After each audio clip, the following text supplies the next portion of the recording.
I think as hairstylists or as the beauty industry, like a lot of people think that we're not going to pay attention to small details and they'll try to take advantage of you. Yeah, make sure you read the contracts, and if your salon owner is telling you, oh, well, you need to pay me X amount out of your income. That's bullshit. That is BS. Yeah. That, like, scream and run and cry. Yeah. And just go somewhere else, basically.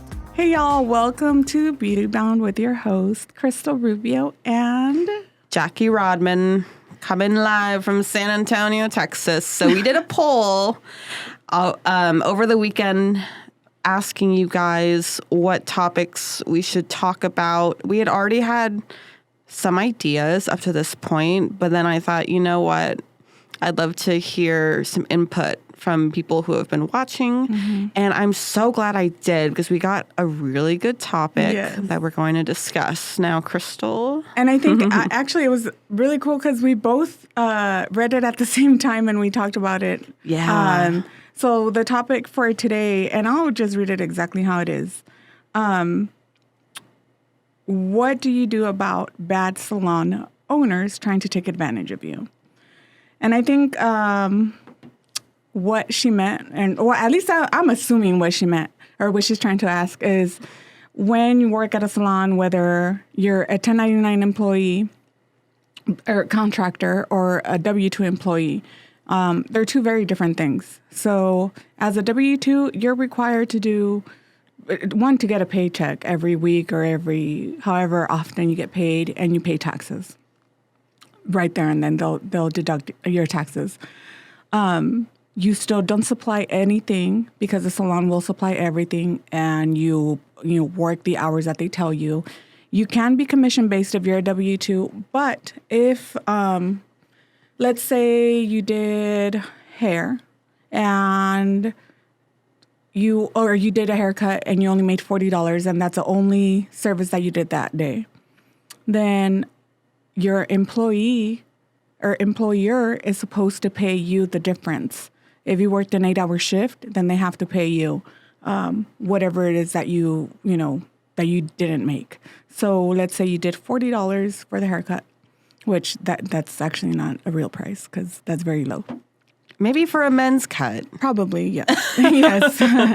Yeah, so then let's say you're getting paid, I don't know what the minimum is, honestly. Minimum wage, like 15, I'd hope. I mean, yeah, right?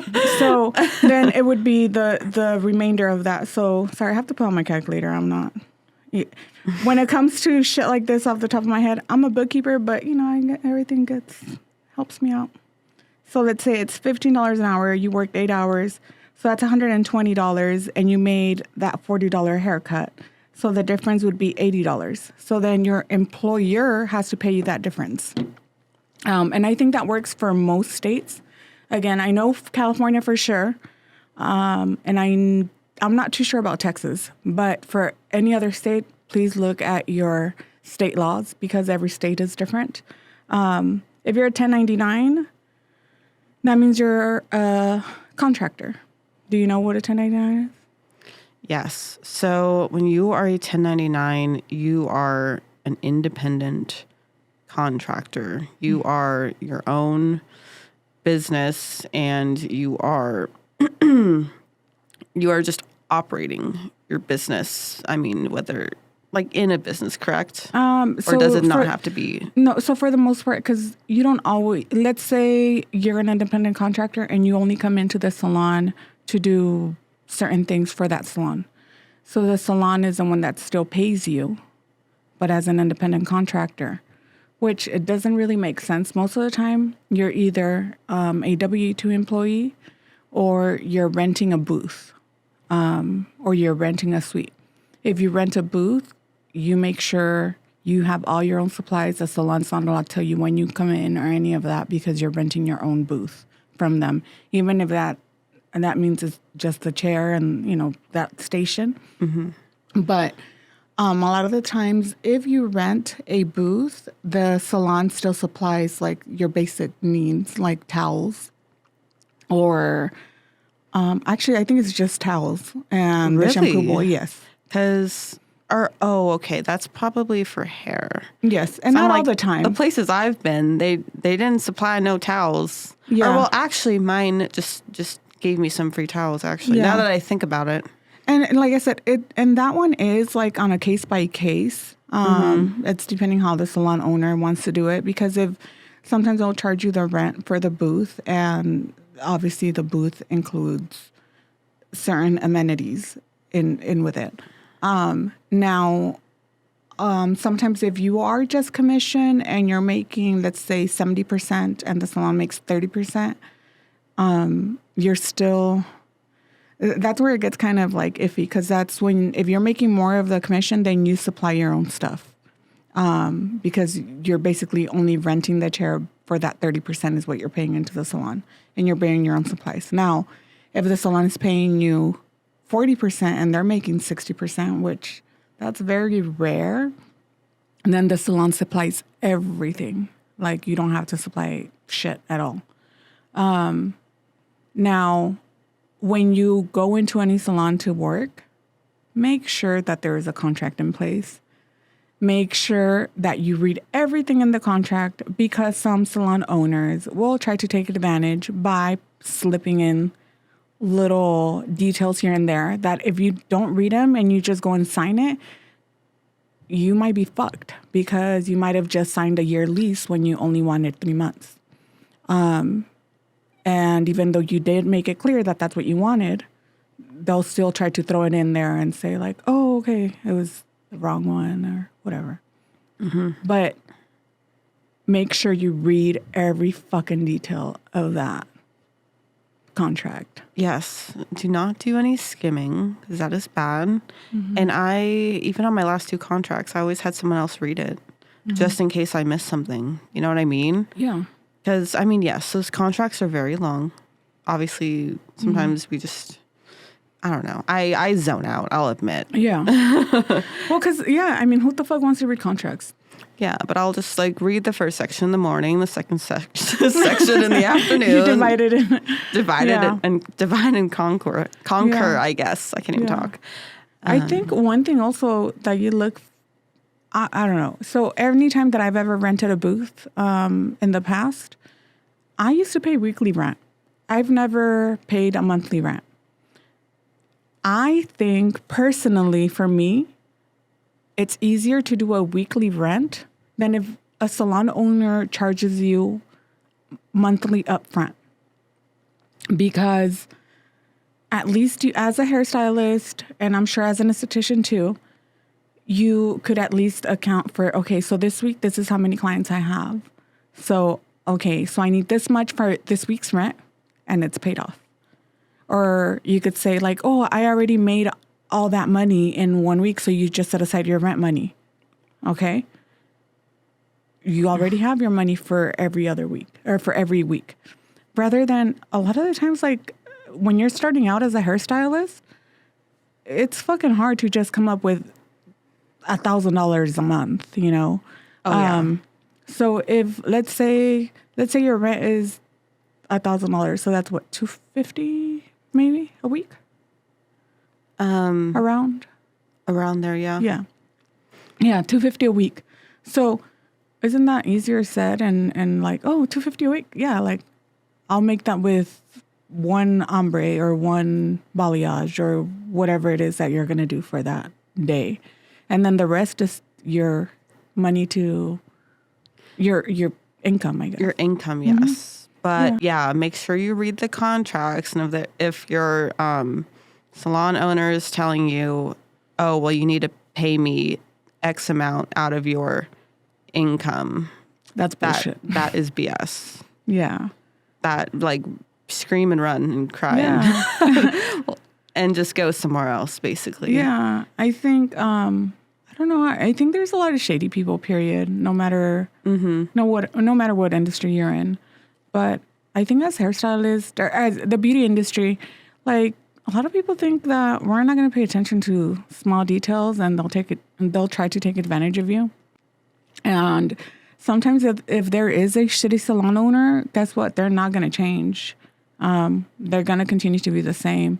So always look out for those red flags. And if you feel like you are being taken advantage of, like confront them, and not in a oh fuck you way, but more in like, we got to talk about this because I feel like you're mistreating me, or I feel like you treat somebody else better than me, or I feel like you're not giving me enough clients. Whatever it is that the issue is at hand, like make sure to bring it up. Because For sure. And even if you see like a really good deal somewhere or like a low rent, I mean, there's usually a reason behind that, whatever the circumstances may be. Yeah. But yeah, just another thing too is I would recommend talking to the other renters beforehand, before you decide to, rent somewhere. Okay. And see, how things have been and stuff. Like, how long have they been there? Why are they leaving? Yes. Always make sure you know what the reasons why people left are. Sometimes it's because they went to open up their own spot. Cool. But sometimes it's because they've brought up a certain issue and it never got handled. So always know the reasons for shit not working out. Yeah. That could definitely save you some headache. Yeah. Later down the road. So. Yeah. For me, honestly, like the places that I've, after I closed my salon in California, I rented out with, oh my God, I can't even fucking remember the name of the salon. But with my friend Monica, I rented out my own station, and I used to rent a nail station and a hair station from her. And she was always super nice. I never had any issues with her. I had my own key to come into the salon, and I never had any problems with her. So I think she was a really good salon owner. There's others that when I first moved here, and I did try to go into a salon so I could work at a salon before I didn't have clients, so I wanted to build up. But when I saw the work there and they were criticizing my work because I took too long, my outlook was kind of like, okay, well, I sit there and I take long because I care about the client's hair.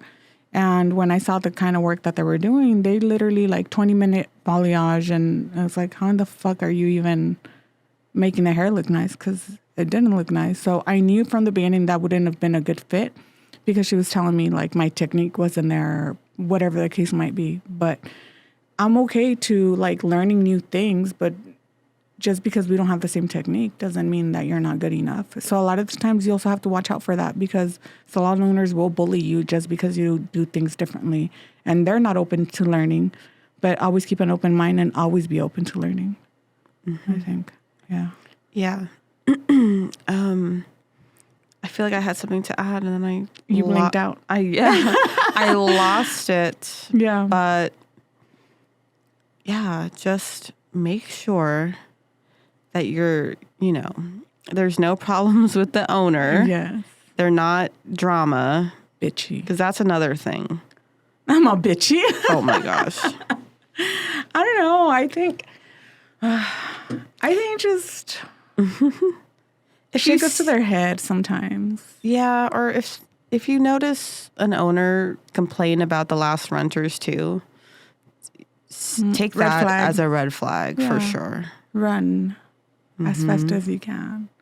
Yeah. I don't know. I think for me, I know that's, I don't know if you guys have any more questions on that, or if you guys want to follow up on it. But I feel like there's so many red flags on it. But I know. I don't know. I think, like I said, some people are shit, period. Like, there's no nice way of putting it. There's no, like, I don't know. I feel like there's no way of actually dealing with them except for just see your way out, and take all your losses and move to another place or move on your own. And that's why I say always open up your own business rather than fucking working for someone else. Unless, you have to start that way. Okay, cool. But make sure you find a salon that's going to appreciate all the work that you do. Absolutely. Mm-hmm. Yeah. Find a place where, you could grow to and evolve and not just stay, even if you're just starting out as an assistant or something. Yeah. Just, see if there's areas where you can just keep growing and growing from assistant to stylist, and I to think that is the manager. Best. Yeah, and honestly, I think assisting is the best way to go. And I was never told that up until I was already way far in my career. And even then, I was like, "Fuck, I should probably go be an assistant to someone," only because I feel I would have learned so much more had I done that. But nobody ever talks about that. Not even in beauty school, nobody tells you should. Well, when I went to beauty school, nobody said you should go and assist. That's what's going to make you grow. That's what's going to make you be a better hairstylist. Nobody ever mentioned that to us, But I think you should. And I think go to a salon that they do education. If they give free education, or even if they don't, always find classes to grow, to be a better employee, to be a better hairstylist, to be a better esthetician. You never stop learning. You never stop growing. There's always new techniques. There's always fucked up hairstyles that come back, and you have to learn that technique. I know. I mean, I feel like in our industry, or the beauty industry, if you haven't joined us yet, that there's just always something new, something trendy to learn, which is, it's so exciting though. Yeah. For us, it's exciting. Sometimes it can be overwhelming keeping up with it all and making all these new investments. Seriously. Like there's always, I've been talking about the new bio-repeal, and at least on my Instagram, and I'm just like, man, I was talking to another esthetician about it. I said, man, it's just another investment in another company for the newest chemical peel. You know what the fucked up part is though? I see all this shit, and it makes me want to go back into fucking doing hair. Or it makes me want to go back into either waxing, because I used to wax before, but obviously just eyebrows and stuff. But seeing all the new techniques, all the new things that come out, I'm just like, oh, fuck, I kind of want to do it. But I actually don't. You do and you don't. No, I literally only, I'll think about it for a little bit, and I'm like, oh, I miss it.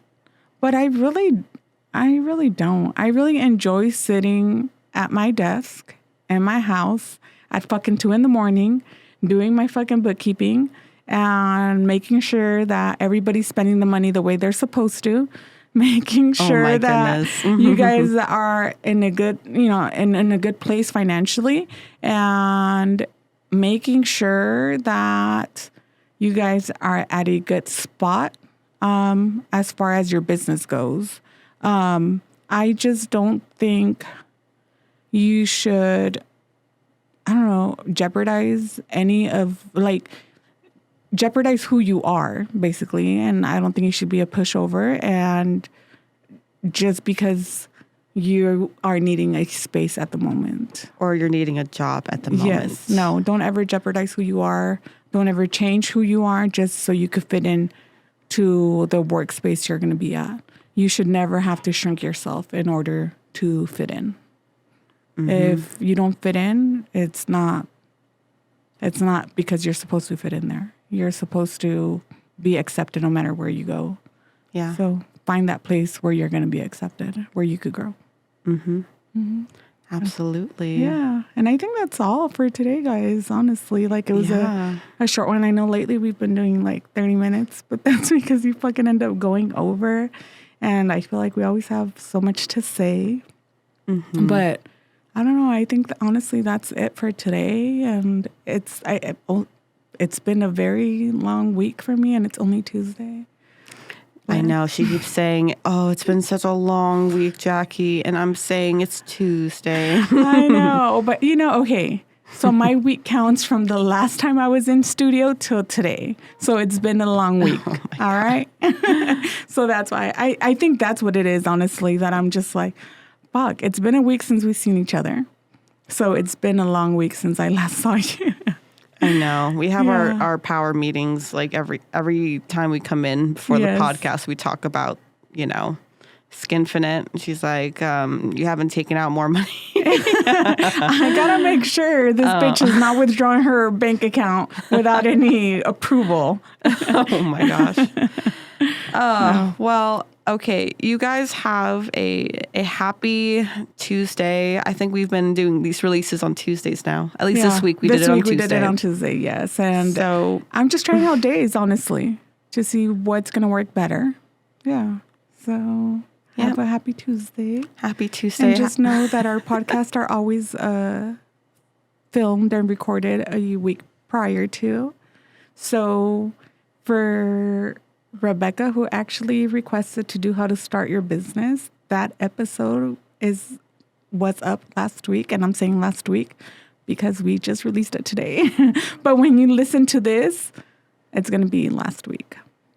So trippy. I know. I'm like, so happy Tuesday, August 1st. Already fucking August, to be honest. Like, it went August. I know. That's it. It's done. Yeah. Yeah. So you guys have a wonderful Tuesday. And thank you for listening, watching. Please follow, share anywhere you listen to us or watch us. And have a good day. Peace.